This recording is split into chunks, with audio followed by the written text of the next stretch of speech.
ముఖ్యంగా క్రైస్తవుల మీద చేసేటువంటి ఆరోపణ ఏంటంటే, క్రైస్తవులు అయిపోతే బొట్టు తీసేస్తారండి అంటాడు. వాస్తవానికి బొట్టు పెట్టుకోమని కానీ బొట్టు తీసేమని కానీ బైబిల్లో ఎక్కడా లేదు. క్రైస్తవులు అయితే బొట్టు తీసేస్తారండి అని చెప్తూ వాళ్ళ మీద కొన్ని నిందలు వేస్తుంటారు, కొన్ని అపవాదులు వేస్తుంటారు. ఈ బొట్టు అనేది అసలు బైబిల్కి ఏమాత్రం సంబంధం లేని విషయం.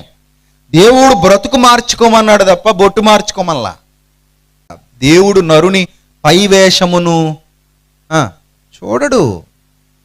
ఆయన మొదట లక్ష్య పెట్టేది నీ హృదయాన్ని. నువ్వు బొట్టు పెట్టుకుంటావా, బొట్టు తీసేస్తావా, అది నీ ఇష్టం. అది నీ ఇష్టం. కొంతమంది పెట్టుకుంటారు, కొంతమంది తీసేసుకుంటారు. అది వాళ్ళ ఇష్టం, అది వ్యక్తిగత ఇష్టం అండి. అది వ్యక్తిగత ఇష్టాన్ని తీసుకొచ్చి బైబిల్కి ఎప్పుడు రుద్దకూడదు. బలవంతం బైబిల్ ఎప్పుడు చేయదు. బైబిల్ మనసుకు సంబంధించి మాట్లాడితే వీళ్ళందరూ ఏం చేశారు, తీసుకెళ్ళి బొట్టుకు లింక్ ఇచ్చారు.